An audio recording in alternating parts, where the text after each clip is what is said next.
queremos es que ustedes sepan aquí, o sea, que vean lo que es la molécula de anticuerpo en sí, en su estructura, y qué funciones puede llegar a cumplir, ¿ya?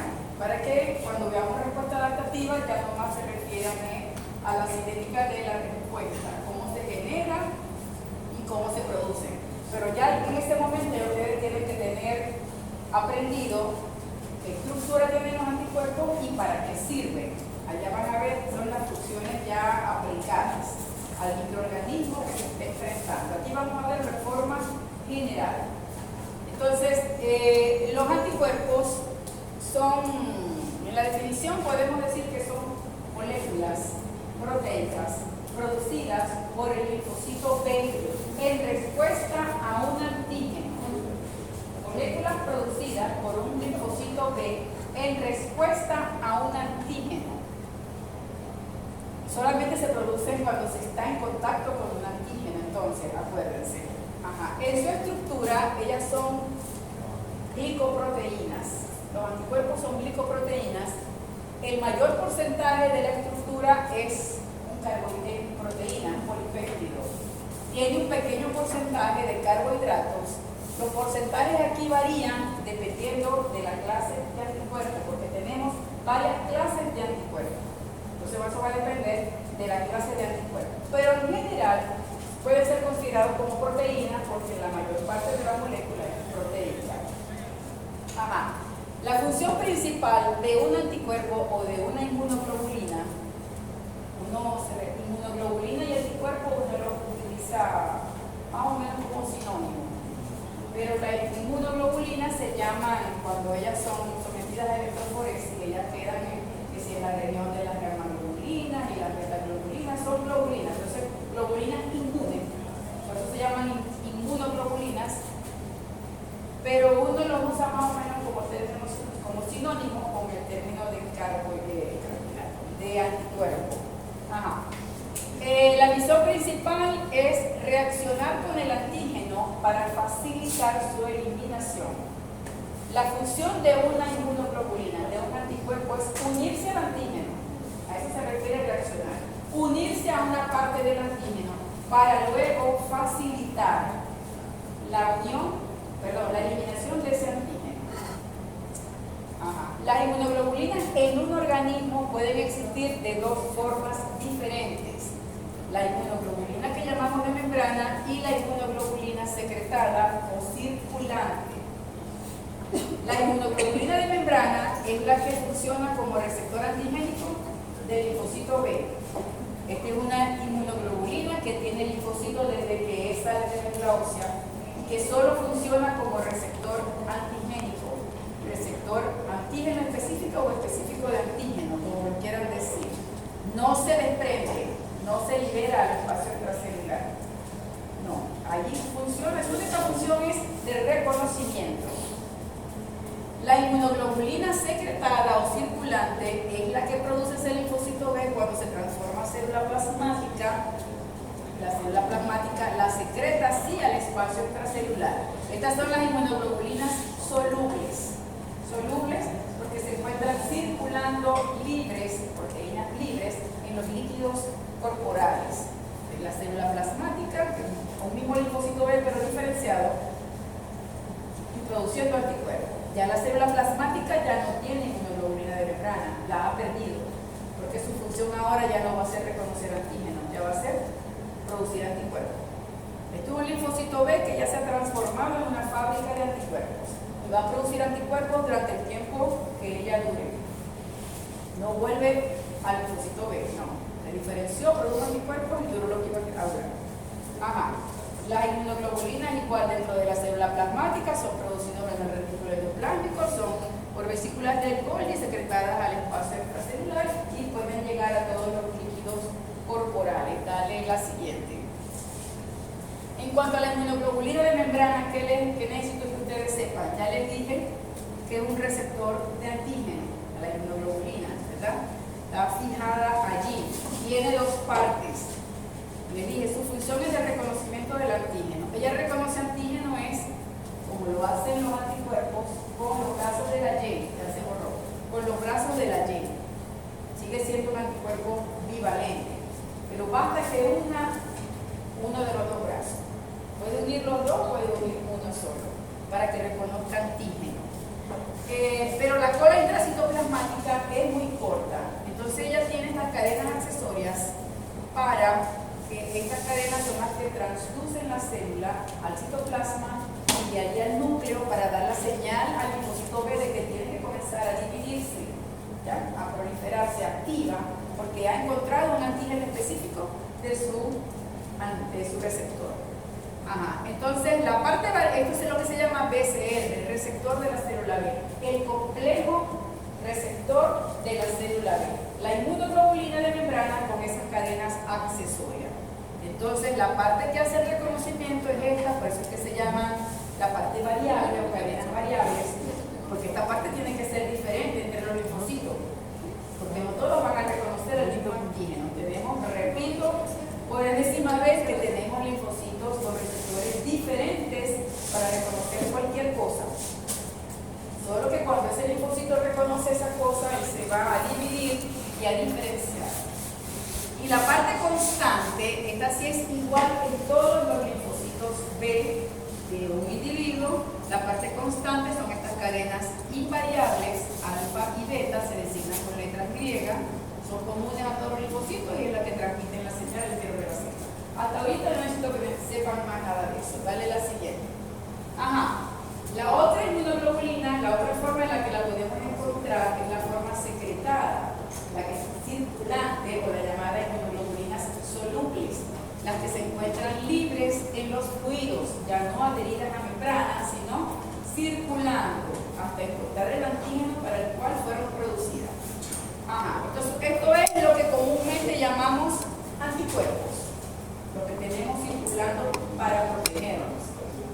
Ajá. Estos anticuerpos pueden facilitar la eliminación de un antígeno por cualquiera de estas funciones que vemos aquí en la lista. Los anticuerpos pueden activar complementos, pueden opsonizar antígenos, pueden neutralizarlos. Hay anticuerpos que se encargan de proteger nuestras mucosas, otras llevan a cabo este mecanismo llamado de citotoxicidad celular dependiente de anticuerpos, y los anticuerpos también pueden unirse, precipitar y ayudar a eliminar toxinas producidas por un microorganismo, por un patógeno. Esto es lo que llamamos funciones generales de los anticuerpos. Ajá, ahora les digo a ustedes, estas son las funciones que pueden ejercer.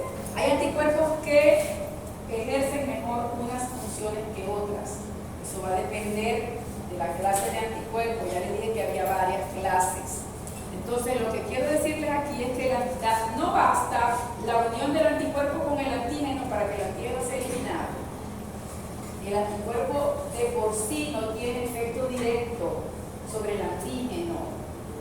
El anticuerpo solamente sirve para unirse y marcarlo.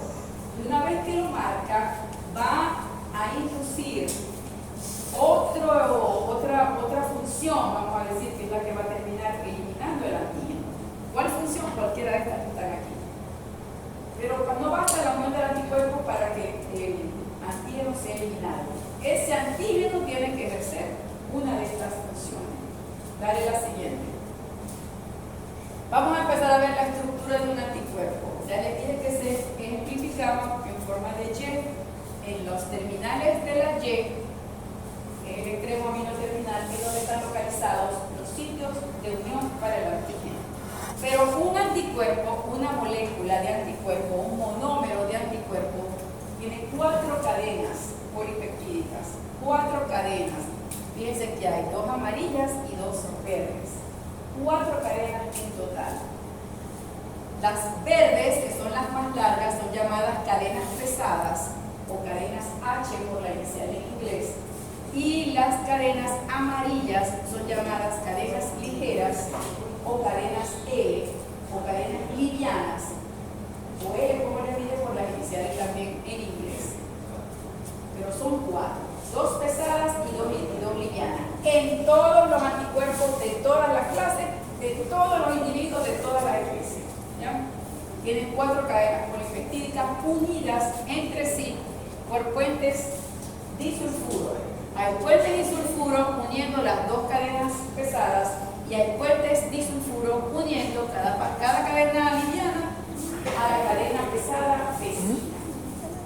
4 en total, que forman una molécula de anticuerpo. Dale la siguiente. Hay varios tipos de cadenas dependiendo de la secuencia de aminoácidos que ellas tengan. Va a haber dos tipos de cadenas livianas o ligeras o cadenas L. Se llaman también con letras griegas. Hay cadenas livianas kappa y hay cadenas livianas lambda.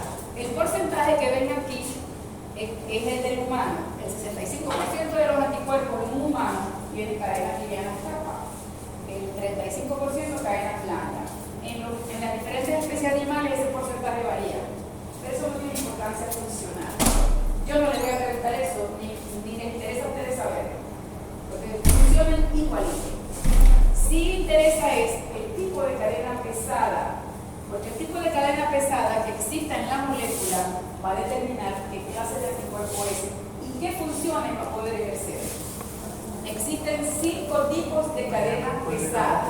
Les repito, esto se debe a diferencias en la secuencia de aminoácidos. Recuerden que son proteínas. Se designan también con letras griegas. Hay cadenas pesadas gamma, mu, alfa, delta y epsilon. Y eso hace que haya 5 clases de anticuerpos. Dependiendo del tipo de cadena pesada, va a ser determinado subtipo de inmunoglobulina. Uno puede hablar de tipos de inmunoglobulina, de clases de inmunoglobulina o de isotipos de inmunoglobulina. Se llaman isotipos porque iso se refiere a que son diferencias que existen pero en todos los individuos de la misma especie. Dale la siguiente.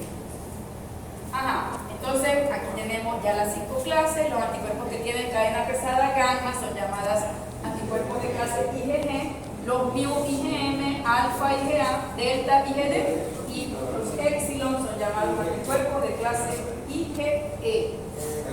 Y en cuanto a la eléctrico, ¿cuál es la que yo tengo? La IgE.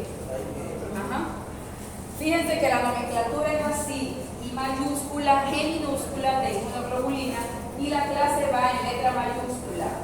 La A, la N, la G, la D y la E. Hay 5 clases. Esto no interesa, el contenido de carbohidratos es diferente dependiendo de la clase, eso no importa. Y fíjense aquí en la longitud hay 2 anticuerpos que tienen la colita más larga que los demás. La IgM y la IgE tienen la cola más larga, pero eso no. Dale la siguiente, no tiene importancia tampoco funcional. Todos los individuos de la misma especie ejercen o tienen que producir las 5 clases de anticuerpos. Nosotros todos los humanos tenemos las 5 clases de anticuerpos. Todos producimos esas mismas clases, por eso se llaman isotipos. Dentro de las clases hay lo que se llama clases menores o subclases o isotipos menores. Por ejemplo, esto es porque dentro de las IgE, supongamos, que es el anticuerpo más abundante, se han descrito también pequeñas variaciones. Entonces hay IgG1, IgG2, IgG3, IgG4. En el humano, en los animales también se han encontrado, pero tampoco me interesa que ustedes sepan los subtipos. Vamos a tomarlo como IgG y ya. Pero aquí es para que sepan que hay subtipos de IgG, hay subtipos de IgA. En algunos animales también se han encontrado de la IgD y de la IgM. Si mal no recuerdo, no se han encontrado subtipos en ninguna especie. Los individuos normales tienen que producirlas todas si no se está en presencia de una inmunodeficiencia. Todas las que exprese la especie, por supuesto. Por ejemplo, las aves solo producen 3. El hecho de que no produzcan las otras dos no es que estén inmunodeficientes. Su especie solo fabrica esas 3 clases de anticuerpos, es normal. Los linfocitos B pueden potencialmente producir cualquier clase de anticuerpo. Solamente cambian haciendo una recombinación genética que hace que cambie la parte constante de la cadena, pero se mantiene la parte variable, porque tenemos que mantener ese repertorio de diferentes sitios de unión para los diferentes antígenos. Eso se llama cambio de isotipo. Cuando un linfocito está produciendo un tipo de anticuerpo y comienza a producir otro, lo pueden hacer. Eso se llama cambio de isotipo. Por ejemplo, en toda respuesta inmune, lo que primero que se comienza a producir es IgM. Pero un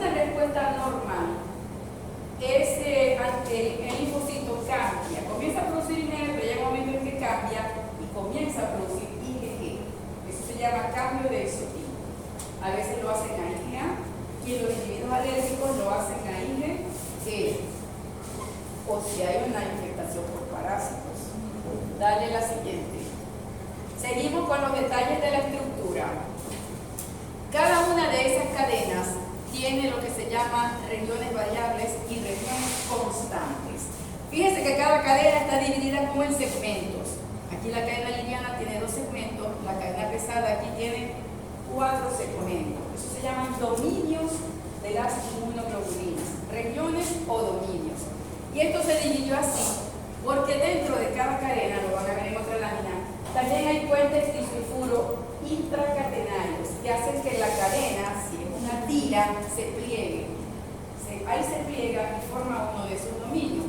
Entonces hay dominios de secuencia variable y dominios de secuencia constante. ¿Dónde debe estar la variabilidad? En el sitio de unión del antígeno, Entonces, los extremos de las cadenas, de las 2 cadenas, los extremos aminoterminales, son de secuencia variable, secuencia aminoacídica variable, porque este es el sitio de unión del antígeno. Esto tiene que ser diferente a otro anticuerpo de la misma, aunque sea de la misma clase, pero que se haya producido contra otro antígeno.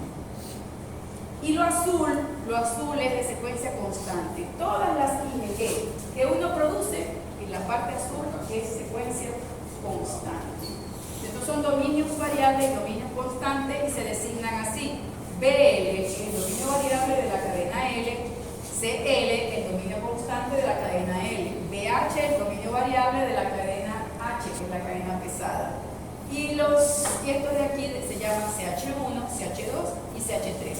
El dominio 1 constante de la cadena H, el dominio 2 y el dominio 3. Y los más largos tienen hasta CH4.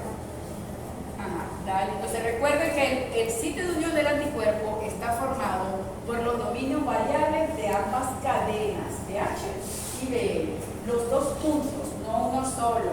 Los 2 puntos forman un sitio de unión para el epítope. Dale, aunque aquí se vea en forma plana. ¿Qué otro detalle aquí? Cadena variable, cadena pesada, la que está sombreada en amarillo, cadena pesada, cadena ligera. Los dominios variables, los dominios constantes, fíjense, aquí sí hay un dominio adicional, el CH4. Esto ocurre en la IgM y en la IgG, que vimos que la longitud de aminoácidos era mayor. La parte que contiene, la parte de la molécula que contiene los 2 sitios de unión se llama fragmento FAB, también por las iniciales en inglés. FAB, de unión al antígeno, fragmento de unión al antígeno. Y la parte constante, todo lo demás, lo que veíamos allá en azul, se llama fragmento FC, y el fragmento constante, la parte constante de la molécula de antígeno. Lo otro es la región de bisagra, nos faltaría aquí. En la parte central de las cadenas pesadas, la composición de aminoácidos que ella tiene se llama región de bisagra porque la composición de aminoácidos que hay ahí le permite a la molécula no ser rígida, tener cierto grado de flexibilidad para poder unirse a 2 epítopes simultáneamente. ¿Ya? Le da cierto rango de amplitud, vamos a decir, de movimiento. Tampoco es que se van a abrir como los brazos, pero sí le permite a una molécula de anticuerpo unirse por los 2 brazos si encuentra 2 epítopes idénticos lo suficientemente cercanos para unir los 2 brazos. Si no, se une con uno solo. Pero esa amplitud de movimiento se da a la parte central de la cadena pesada, por eso se llama región de bisagra. Recuerden que todo esto es el fragmento FC, lo del círculo grande, y lo pequeño entonces sería el fragmento FAB, los 2 extremos de la Y. Recuerden que esos 2 sitios de unión son idénticos, el uno con el otro. Dale la siguiente. Esto es lo que les decía de los dominios. Allá vimos la cadena plana, pero aquí, esta es la cadena L, la cadena ligera, BL, CL. Fíjense que hay puentes de sulfuro, que desde allá no se ve el SS, pero hay puentes de sulfuro que se producen en aminoácidos en determinadas posiciones de la cadena, que hace que se forme una especie de pliegue, un globulito. Acuérdense que son proteínas y se pueden plegar. Entonces, esto hace que, por eso es que se hizo la división en dominios.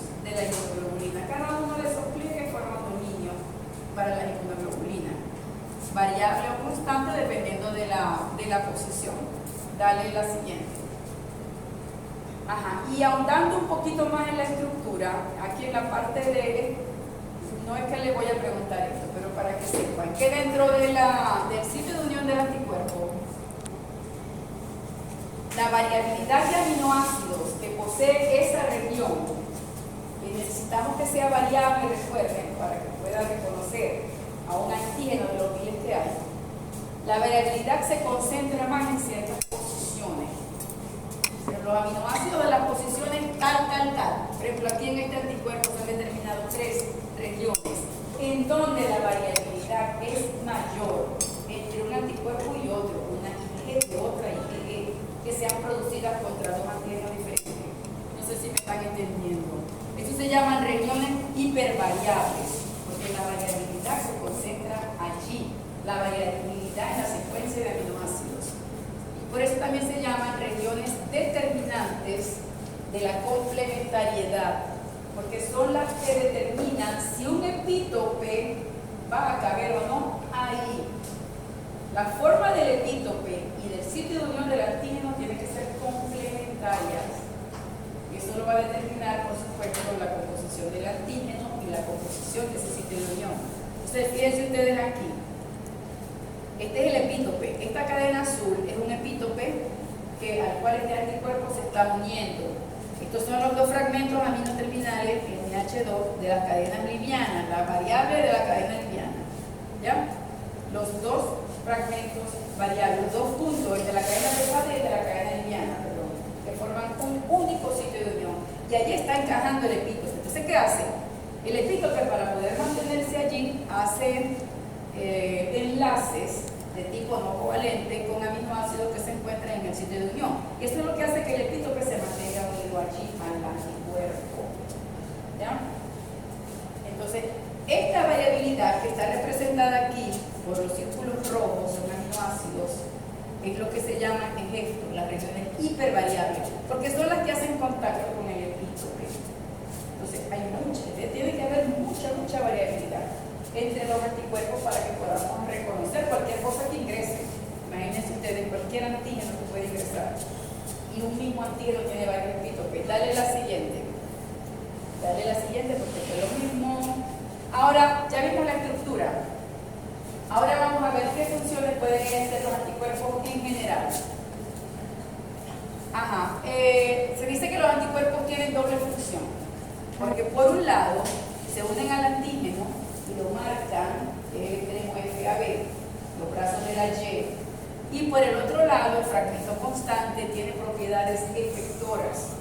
Cuando un anticuerpo se une a un antígeno, se pone en sitio de unión en ese FC, que permite que el anticuerpo pueda facilitar la fagocitosis, pueda activar el complemento, porque se ponen aquí sitios de fijación para receptores de macrófagos, se pone sitio de fijación para componentes del complemento, para receptores de la NK, de manera que entonces la parte de la cola del anticuerpo tiene unas funciones y la parte de la Y, los brazos de la Y, tiene la función de unión, pero la propiedad efectora en sí la tiene el FC, la colita.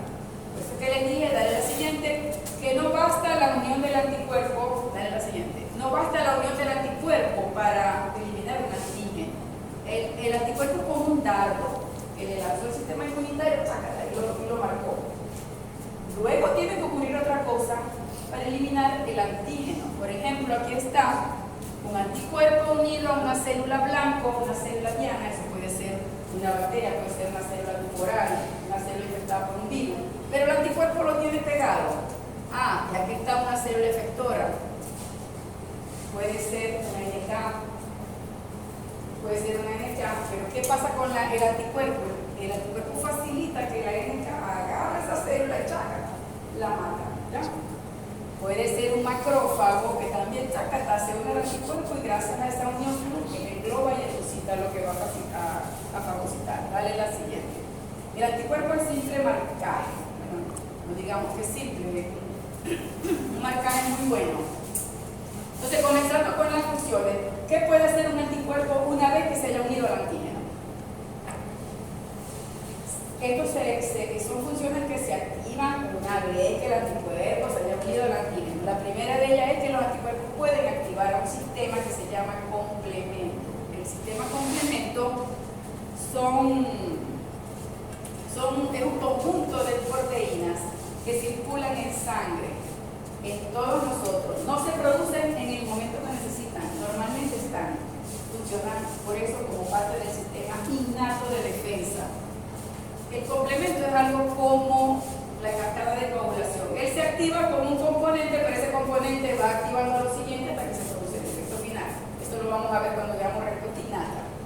Lo que necesito que recuerden aquí es que hay anticuerpos que pueden activar el sistema complemento.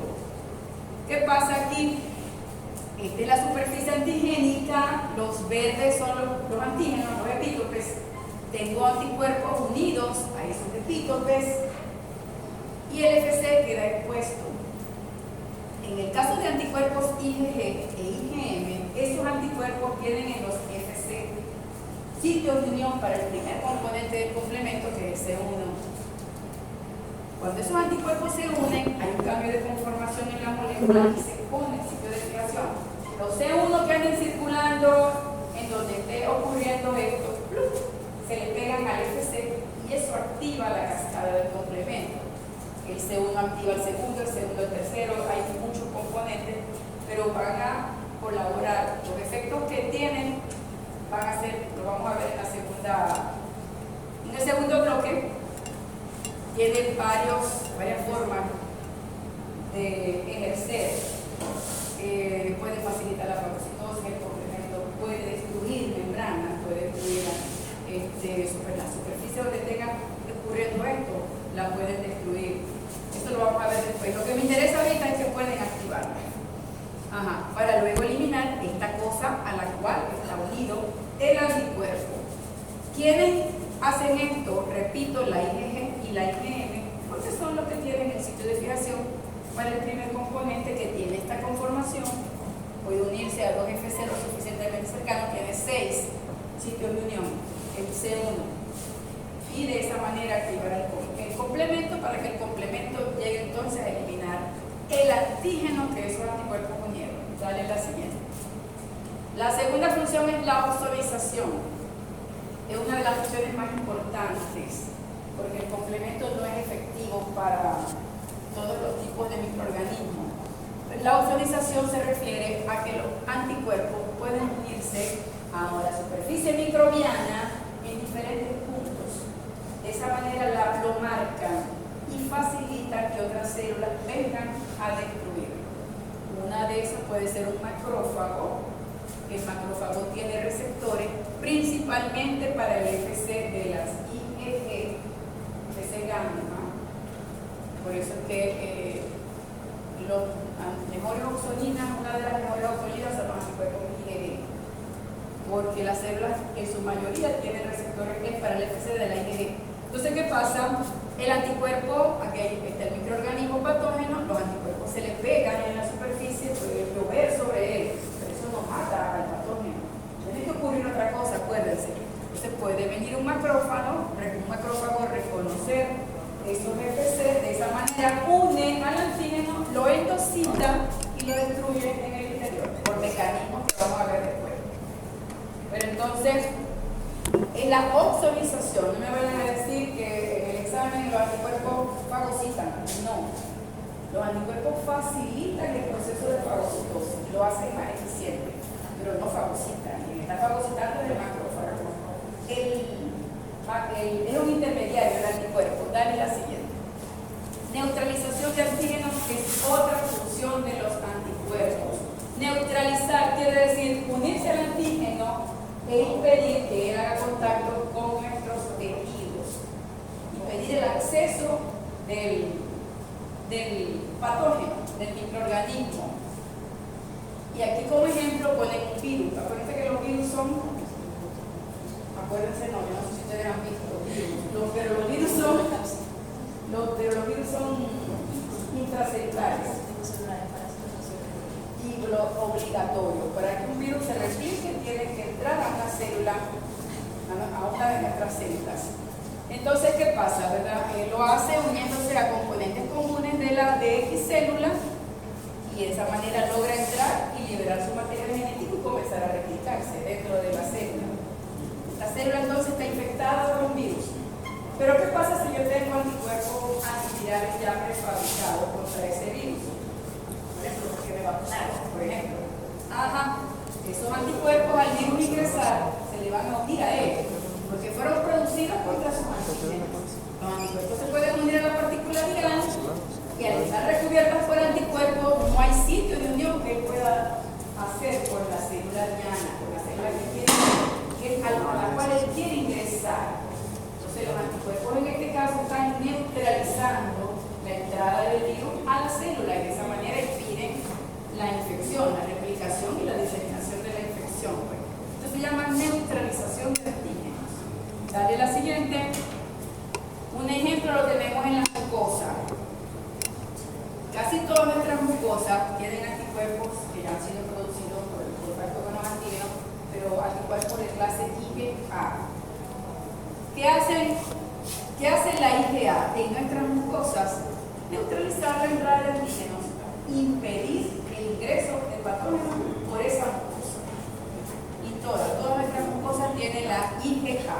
Esta IgA es producida por células plasmáticas que están ubicadas en la lámina propia del tejido, de la mucosa, pero tienen un receptor en la parte basal de la célula epitelial que la endocita y la libera en el espacio intracelular, en la luz del órgano, si es intestino o si es bronquio. Ya lo libera y de esa manera nuestras mucosas están protegidas por esos anticuerpos. En este caso es IgA dimérica. Dimérica quiere decir que se produce de forma de dímeros, porque la IgA monomérica es la que circula en los líquidos corporales, pero en las mucosas se produce así, porque así fueron diseñadas. Se produce en forma de dímero, quiere decir dos moléculas de IgA unidas por el fragmento Fc. De esa manera se secretan en pares y así son liberadas al medio. Dale la siguiente. Esta es la protección de la mucosa, también neutralización. Y esta función es la llamada endotoxicidad celular dependiente de anticuerpos. Aquí la responsable es la NK. La NK es capaz de eliminar células extrañas que estén recubiertas por anticuerpos. En este caso puede ser una célula propia también, infectada por virus, una célula tumoral, pero está expresando antígenos extraños que están siendo unidos por anticuerpos. En este caso viene la NK tiene receptores para el fragmento Fc, que son expuestos una vez que el anticuerpo se une al antígeno, y de esta manera entonces la NK puede proceder a dar muerte a la célula que se encuentre unida a ese anticuerpo, como un puente, el anticuerpo. Aquí también las principales son las IgG, porque la NK tiene muchos receptores para el Fc gamma, el Fc de las IgG. Esta reacción también la vamos a ver después cuando veamos nada en el segundo bloque. Dale la siguiente. Y ya esto es casi lo último. Ya vimos las funciones generales. Ahora vamos a ver por isotipo cuáles son las características principales de cada clase de anticuerpos. Fíjense, la IgG es la más abundante en suelo. El anticuerpo más abundante en circulación son anticuerpos de clase IgG. El 80% de los anticuerpos circulantes en el humano son IgG. En los animales el porcentaje varía, pero sigue siendo la IgG. Se encuentra en los fluidos tisulares, no solamente en circulación, sino que su tamaño pequeño también la lleva a poder estar en otros sitios. Predomina en la respuesta secundaria, ya vamos a ver qué es eso. Es el único anticuerpo capaz de atravesar placenta, el único. Y los subtipos 1, 3 y 4, eso no importa. Digamos que la IgG atraviesa placenta. Y por eso es responsable de la protección del recién nacido, de la protección de la inmunidad pasiva. ¿Todas las IgG atraviesan placenta o solamente en humanos? En humanos, en primates y en no. Estoy hablando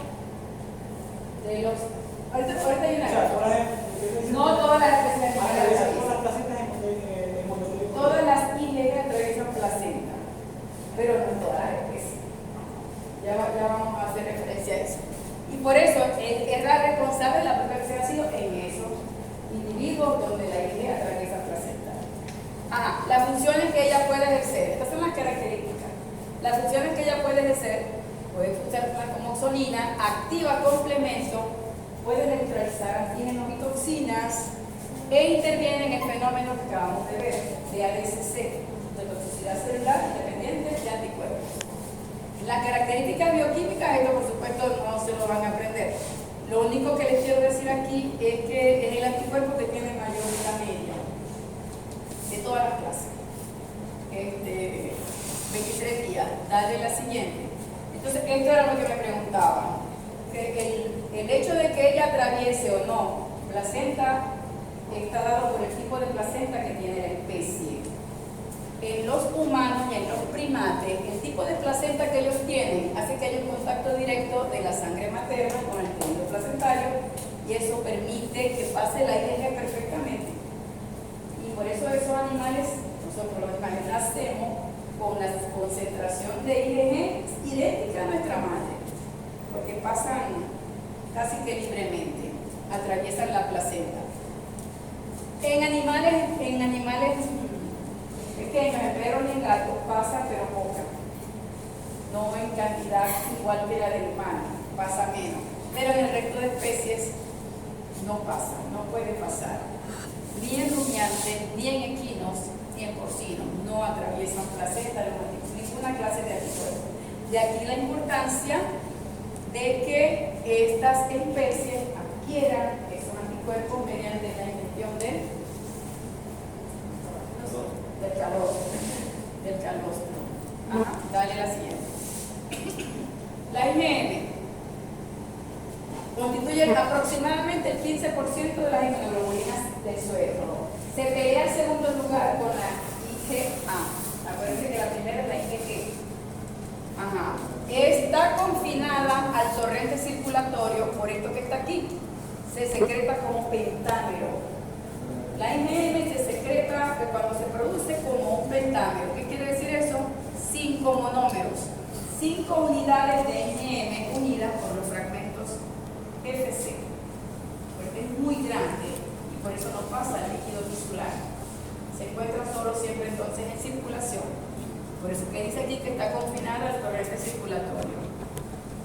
La IgM está presente en la membrana del linfocito B vírgenes como monómero.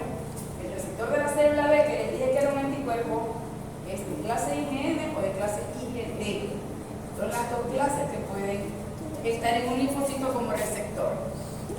Es la primera que sintetiza el individuo recién nacido. Los primeros anticuerpos que se comienzan a producir son anticuerpos de clase IgM. También es la primera que se puede producir en cualquier respuesta inmunitaria, por eso que dice que es la primera en la respuesta primaria. Cuando nos enfrentamos la primera vez a un antígeno, lo que comenzamos a producir es IgM. Tiene gran poder aglutinante y neutralizante y gran poder activador de complemento. ¿Por qué? Porque tiene muchos sitios de unión. Imagínense, 10 sitios de unión. Entonces tiene mucho poder activador de complemento, por eso. Que puede unirse a muchos estilos simultáneamente si el espacio se lo permite. Dale la siguiente. Esto es para mostrarles, tampoco se lo pregunto, pero los anticuerpos de clase IgM y de clase IgA, que son los que se secretan en forma, eso se llama forma polimérica, o sea, más de un monómero. En el caso de la IgM 5 y en el caso de la IgA 2.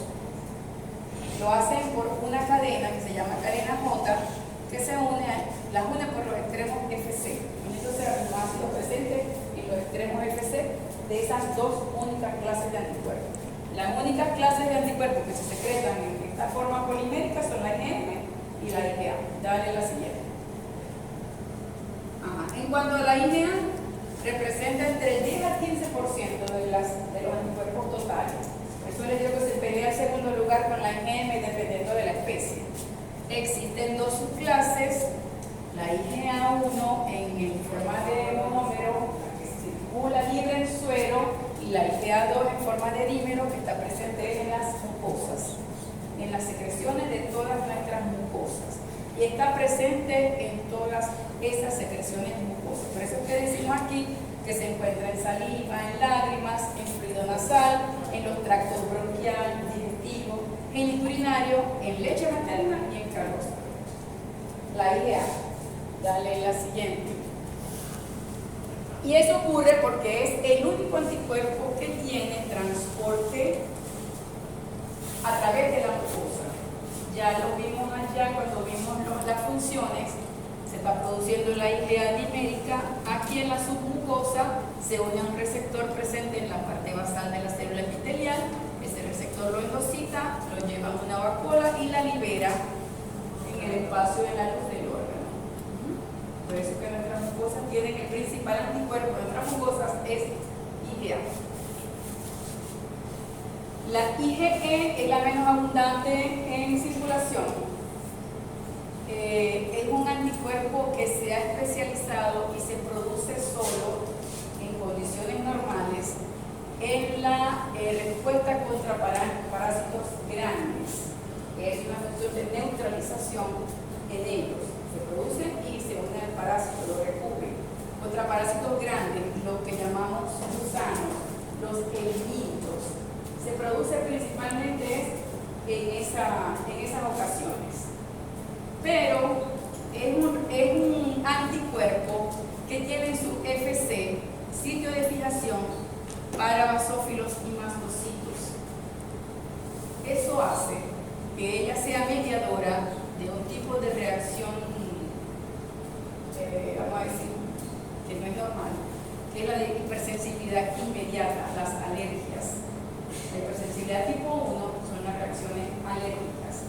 Esas reacciones son mediadas por anticuerpos de clase IgE. Pero ustedes no me van a decir que la función del anticuerpo IgE es la alergia, porque eso es patológico. Su función normal es dar inmunidad contra parásitos grandes, contra el micro principalmente. Pero ¿qué pasa? Que a consecuencia de que ella tiene afinidad en su FC para mastocitos, para basófilos, hace que ella pueda inducir esas reacciones alérgicas, porque ¿qué pasa? Si esto es un mastocito, un tejido, ¿qué pasa? Cuando en los individuos alérgicos, que son los individuos que genéticamente tienen predisposición a hacer respuestas de anticuerpos IgE, y eso lo vamos a ver en el tercer bloque ya. Cuando un individuo alérgico produce anticuerpos IgE, esos anticuerpos IgE se unen a los mastocitos y a los basófilos, pero por el FC. No sé si ustedes allá logran ver, pero este anticuerpo está unido a la membrana del basófilo por el FC y deja los brazos más bien expuestos al medio. Cuando esto ocurre la primera vez, yo me puse en contacto con X cosa que me provocó esa reacción de IgE, hasta ese momento yo no siento nada, pero estoy sensibilizada. Mi IgE, yo tengo IgE pegada a mi mastocito. Cuando me vuelvo a poner en contacto después con ese mismo antígeno, la unión del antígeno a esa IgE que está pegada al mastocito provoca activación del mastocito y su degranulación.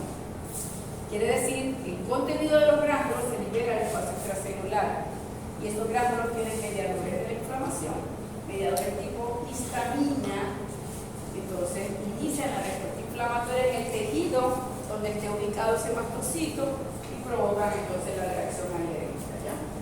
Sea el respiratorio, sea el intestino, en piel, donde esté ubicado. Pero esto es una consecuencia de la afinidad que tiene con los mastocitos. Denle la siguiente. Y la IgD por último es, fíjense, el 1% de la inmunoglobulina sérica, un anticuerpo al cual no se le ha encontrado una función definida, solamente se le da importancia porque funciona como receptor antigénico. O sea, de las IgG que un linfocito B puede tener como antígeno, puede tener IgM y puede tener IgD, pero no se le ha achacado, vamos a decir, una función. Dele la siguiente, a ver qué viene. Esto sí es importante, ya esto es lo ultimito, es lo que se refiere a respuesta primaria y secundaria que ya hemos conversado. Dijimos que respuesta primaria era el primer encuentro con un antígeno y respuesta secundaria los encuentros sucesivos En el caso de los anticuerpos, que es lo que estamos tratando ahorita, ¿verdad? Cuando un antígeno ingresa la primera vez, estimula el linfocito que tiene el receptor, el linfocito prolifera, se diferencia y provoca anticuerpos. Estos anticuerpos que provoca un linfocito la primera vez, fíjense la montañita aquí, aquí está el tiempo en días, fíjense la montañita aquí, estos son los anticuerpos totales. Esta es la respuesta primaria y a partir de aquí respuesta secundaria. Fíjense la diferencia en cuanto a concentración de anticuerpos en el suelo. Fíjense la concentración de anticuerpos en la respuesta primaria y en la respuesta secundaria. La concentración de anticuerpos en la respuesta primaria es poca, mucho menor que una respuesta secundaria. Fíjense en cuanto a la clase de anticuerpo. La gris es el anticuerpo de clase IgG y la celeste o azul clara es la línea de la IgM, de la concentración de IgM. Entonces fíjense, ¿cuál es el primero que se empieza a producir? Aquí no se ve bien, pero es la IgM. En toda respuesta primaria. Alcanza una concentración, fíjense, la IgG es menor que la IgM en la respuesta primaria. Se producen los dos, pero la que se comienza a producir IgM, un momentico después la IgG, pero la IgG es de menor concentración que la IgM. O dicho al revés, el anticuerpo de mayor concentración en una respuesta primaria es la IgM. Ajá. ¿Qué pasa si en un segundo días, semanas después, meses después, yo tengo un segundo encuentro con ese mismo antígeno, segundo estímulo? Se va a estimular directamente la célula de memoria. La respuesta es casi inmediata. Aquí hay una, aquí no se aprecia bien, pero eso empieza a elevar muy lentamente porque hay un periodo de latencia. Si yo inyecto un antígeno la primera vez hoy, yo no voy a tener anticuerpos mañana, ni pasado siquiera, porque hay un periodo de latencia que es el tiempo durante el cual ese antígeno se encuentra con el linfocito específico, se activa, se divide y se diferencia en célula plasmática y comienza a producir anticuerpos. Ahí pasan 5, 6, 7 días dependiendo del antígeno y del individuo que lo está recibiendo. Entonces hay un periodo de latencia. Durante ese periodo no se encuentran anticuerpos en el suelo del individuo. En el segundo momento en que yo inyecto eso otra vez, voy a estimular la memoria, ahí no hay periodo de latencia, ahí la subida de anticuerpos es casi inmediata, porque ya tengo memoria. Entonces fíjense la curva, la concentración total de los anticuerpos es mayor, mucho mayor que la respuesta primaria. El anticuerpo predominante es la IgG, aquí se invierten los papeles, ahora predomina la IgG, entonces esta respuesta es mejor. Dura más en el tiempo, se mantiene más en el tiempo que la IgM, la primaria dura días. Esta se mantiene más en el tiempo, acuérdense que las IgG tienen más larga duración, es mejor porque puede ejercer más funciones, acuérdense que la IgM es la maestra de sangre. La IgG puede alcanzar los tejidos y de esa manera puede ejercer más funciones en cuanto a eliminación de un antígeno. Entonces, acuérdense esas diferencias en la respuesta primaria y secundaria en cuanto a periodo de latencia, concentración de anticuerpos, anticuerpo predominante y duración de la respuesta. Les estoy dando 4 diferencias. Les pregunto 3 en el examen y no me las ponen. Eso es, profe, cuando uno hace el tratamiento. Por eso es que Con el guancho, con alguna cuestión. no, por eso es que estos anticuerpos también se toman de referencia. Cuando uno encuentra IgM, hay infección reciente. Si uno encuentra infección IgG, ya hay infección que va. Es lo mismo cuando uno tiene problemas ¿De qué? de filial, de algo así en el monte, uno pone la vacuna, póngase guancho, y a los 21, 25 días otra vez. Sí. De ahí a 6 meses, porque no. Revacunar. Claro, está ahí estimulando memoria. Y fíjense aquí, yo digo que ya era el último, pero